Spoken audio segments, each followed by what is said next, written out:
Ladies and gentlemen, what's going on? I go by the name of Pablo Jr. This is the Ring Out Podcast, the AEW Chris Jericho Vortex Theory Explained, man. This video is by Top 10 Wrestling. Shit. Remember the times where what everything Jericho touched turned to gold? Now, everything he touches turns to fucking shit. I think after Le Champion, that's it. It was done for him. It was finito for that guy. Fucking A, bro. He is not must watch, must see television. He is not that guy anymore, bro. Seriously. To me, for me, the Festival of Friendship was the best shit.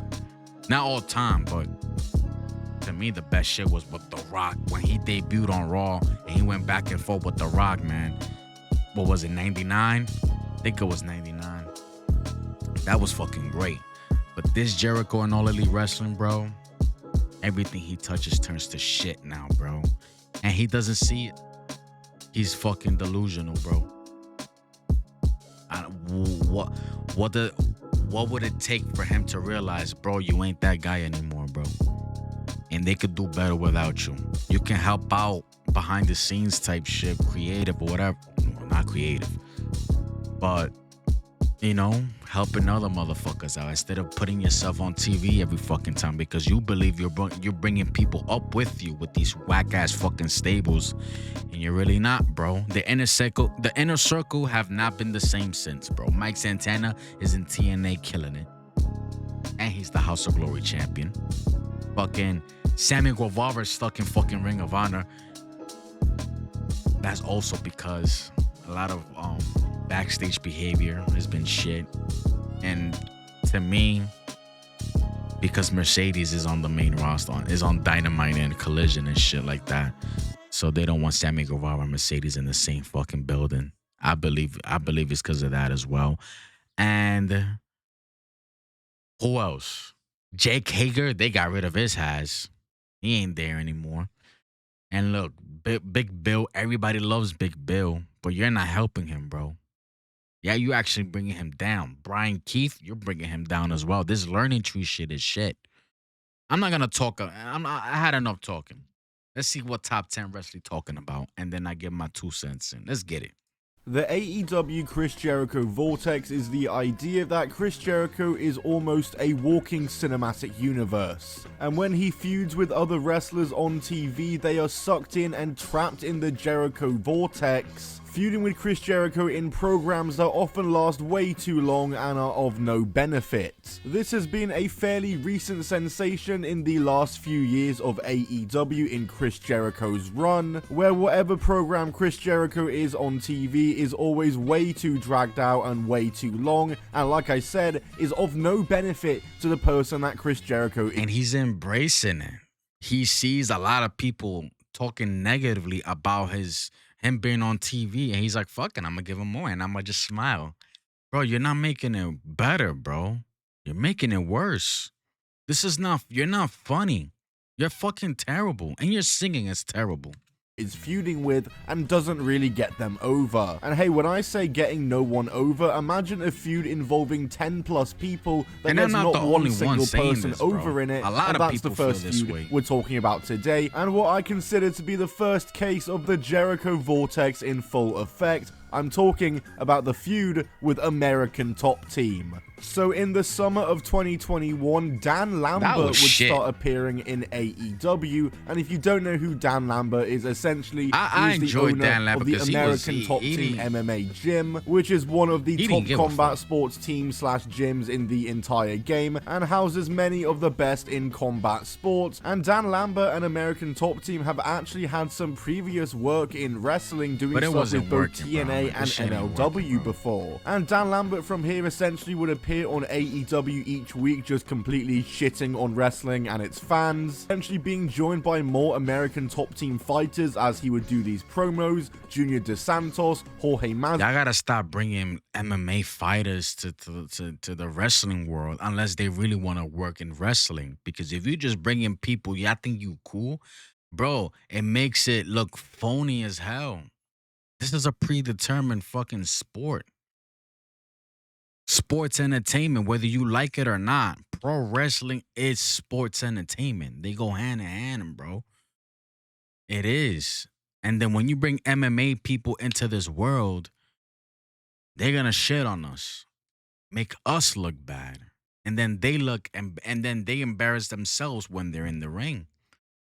Because they're not used to this vibe. They're not used to this world, bro. They really hit each other. They really fight. Like, come on, man. Y'all gotta stop this shit. Fuck the MMAs, bro. Like, leave MMA alone, bro. Vidal and of course Paige Van Leave Zandt, wrestling just to name alone. a few, and the Men of the Year tag team of Ethan. And I'm not a fan of people, wrestlers, that she's a jiu-jitsu boxer, whatever. Don't bring that shit over here, bro. This is wrestling. Do not bring jiu-jitsu boxing over here, bro. Don't bring that shit over here because you look terrible in the fucking ring. If you know, you know. She's in the Death Riders. Page and Scorpio Sky would also join in on these promos with Dan Lambert and align themselves with American Top Team. And this would lead to the Inner Circle, Chris Jericho's led stable, confronting American Top Team on the September 15th, 2021 episode of AEW Dynamite. And they got themselves a match with the Men of the Year, which they lost after American Top Team interfered, officially kicking off the feud with the Inner Circle and American Top Team in the very first case of the Jericho Vortex. And this feud between the two stables would take up far too much airtime on AEW TV for the next few months and did nothing for anyone involved in the storyline. I guess it was cool to see the likes of Junior Dos Santos and Andre Arlovsky getting in the ring, but anime crossover doesn't appeal to everyone, and whilst Dan Lambert was a good promo, it was just the same damn promo every week, and Chris Jericho during this time was just unbearable. There would be various combinations of matches with each side every week on TV, with wins being exchanged back and forth,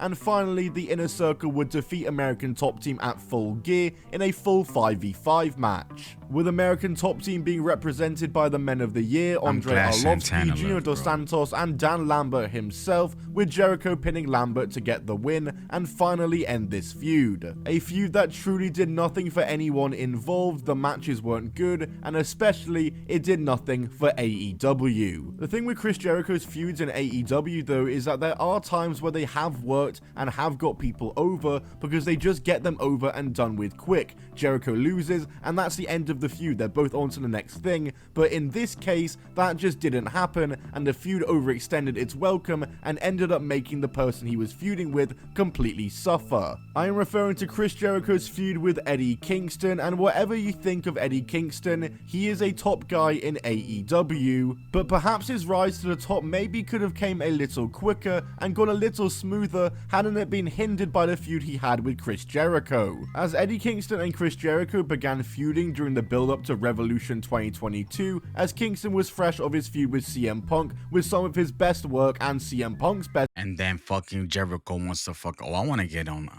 in on that. Work in AEW. And of course CM Punk got the win in that feud, but both men got over from it, and Kingston perhaps needed a big win following his loss, so thus entered Chris Jericho. This feud kind of centered around Jericho that thinking Kingston isn't in the same league as him and brushing him off due to him just being an independent wrestler. And at Revolution 2022, Eddie Kingston would defeat Chris Jericho in what was actually a pretty decent match. Probably Kingston's biggest win in AEW up to that point, and it should have just been left at that, Kingston going over and him and Jericho going on their separate ways. But no, of course, that didn't happen, as Eddie Kingston got completely sucked into the Jericho Vortex. As despite Kingston going over clean, the two continued feuding, with eventually the Blackpool Combat Club getting involved, and the story just turned into the Blackpool Combat Club versus the Jericho Appreciation Society, with Eddie Kingston now just a side character. The feud continued all the way until July, and whilst there was some good stuff in this feud, like Anarchy in the Arena and Blood and Guts, the feud just wouldn't end. Even after a decisive victory for Kingston and the Blackpool Combat Club at Blood and Guts, they just refused to end this feud, and Kingston and Jericho would meet one-on-one once more in a barbed wire death match, and for some, inexplicable, can't be explained reason, Chris Jericho won this match. And that is the last time Jericho and Eddie Kingston have ever met in a match in AEW. Not even in a multi-man have they met again, and Eddie Kingston got totally nothing out of this entire 7-month-long ordeal. Eddie Kingston obviously went on to do better things in AEW, such as winning the Continental Classic, but obviously his rise to the top was no thanks to Chris Jericho, who was only just a speed bump for Eddie Kingston's journey, and the same can kind of be said for his feud with Hook as well. As after reviving his Lionheart persona in 2024, Chris Jericho would pick Hook as his new talent to lurk around. The feud kicked off after Chris Jericho attempted to become a mentor to Hook, recognizing his potential and him being a rising young talent. And they would team up together and pick up the win, with Chris Jericho and Hook then agreeing to face each other, and Hook, Jericho, complete opposites, bro. Complete opposites. This was a waste of time here, bro. Seriously. Hook with the ops, that's a little better. Hook with Samoa Joe, that's way better. Way, way better. But complete opposites. It wasn't going to work from the start. I knew it from the start. It wasn't going to work. Nope.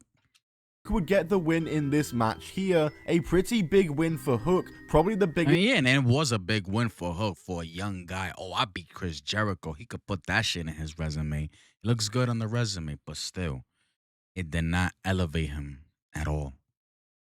So, still, like, that little stank, like, it's trying to come off of him, you know. Him with Joe is going to get better. He's still young, though. I'm not watching. I don't know what's going on, but I know that he's with Joe. So I'm like, at least he's in good hands. You feel me? Biggest win in his entire career, and you're probably sensing a theme here because this is exactly how the Eddie Kingston storyline started out. Same way, just like with the Eddie Kingston feud, that's where it should have ended. I appreciate you trying, but gets over, and they both go their separate ways. But of course, that couldn't happen, and Chris Jericho would stay around Hook and continue to try win him over as a mentor, with the two even continuing to team and being given the name Lion Hook.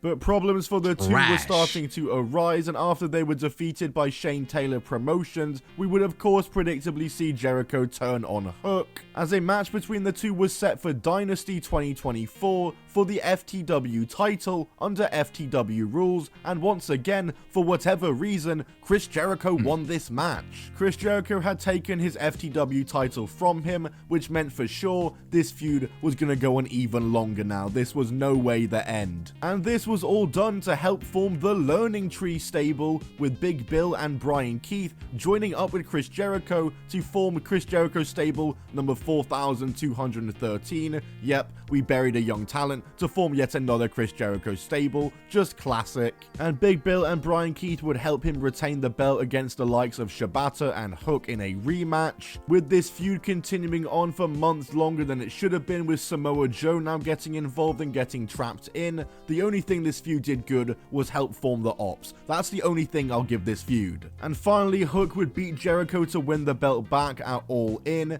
and this feud and this match and him picking up the victory here just didn't help him whatsoever. Just a year prior at the last All In, he was defending the FTW belt. A year later at All In, he's winning back the FTW belt, just no progression. And yeah, he would retire the belt shortly after this, which was about damn time. Nobody and finally cared. would Nobody manage to sneak away from the Jericho Vortex. But something you might have noticed about each entrant on this list so far is that in each entrant, Jericho has a different stable. And that's another thing to consider, because it's not just the people Jericho's feuding against, but it's the people who are joined up with Chris Jericho and forced to stay with him. We are of course talking about the Inner Circle, the Jericho Appreciation Society, and as I've just mentioned, the Learning Tree. When we really look back at a lot of these stables, which of these stables and their members actually got better as a result of this stable existing? And they had a good thing going, bro, with Danny Garcia.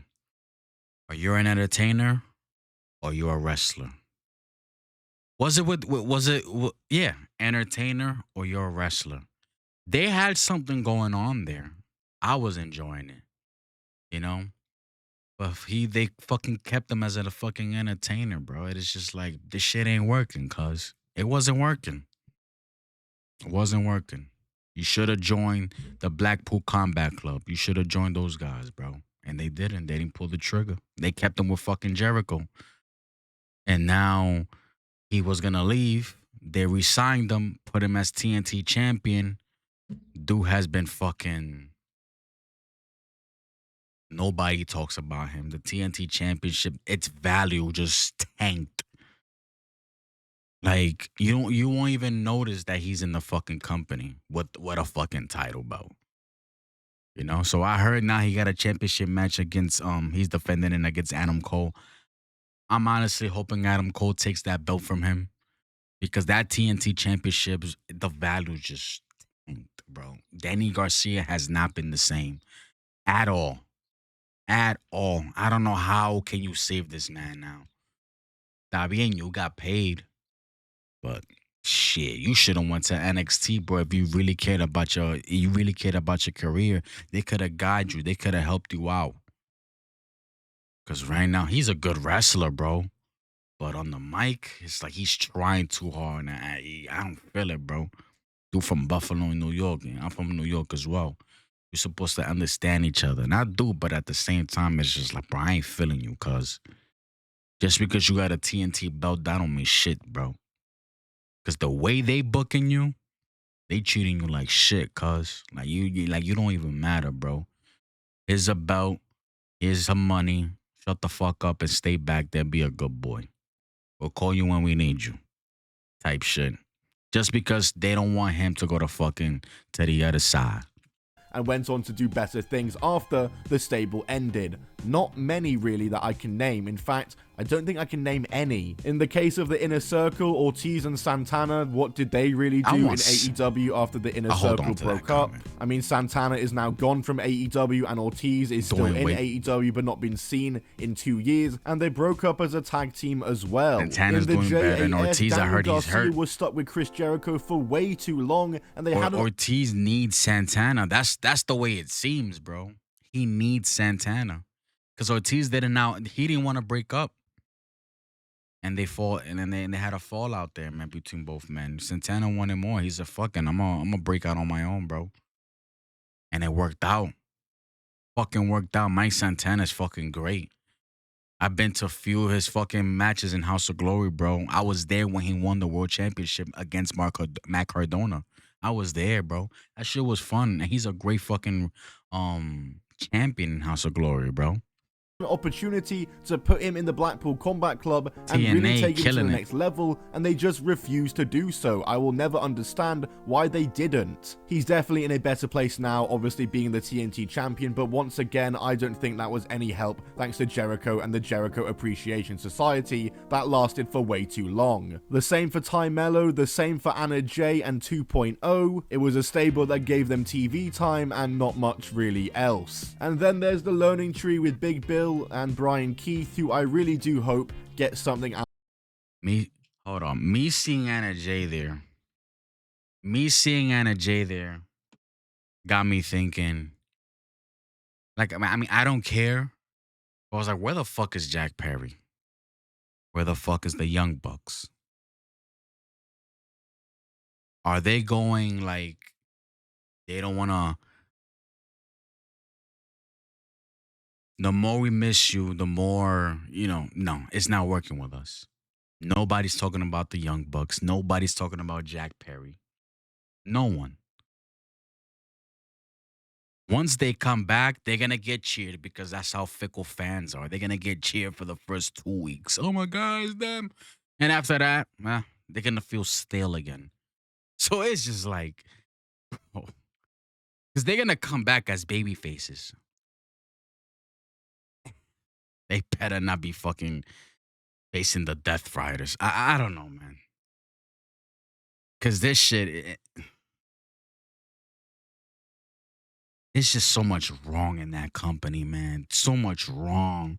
Out of this in the end, they are two great talents right there. Big Bill, but you might have noticed there are a couple of people I this. didn't mention there because there are two people who have been in multiple Jericho stables. Of course, there's Jake Hager, who was in the Inner Circle and the Jericho Appreciation Society, and he can stay in the Jericho Vortex as far as I'm concerned. And then, of course, there's the man who gets his own entry on this list because AEW just can't keep him away from Chris Jericho. That, of course, is Sammy Guevara. Yeah. AEW over the years have continued to associate Sammy Guevara with Chris Jericho, and their refusal to keep them apart, I think, really hurt Sammy's career in AEW, and it really didn't let him stand out as an individual. Of course, he joined the Inner Circle on the very first episode of... It showed that they had no plans for him.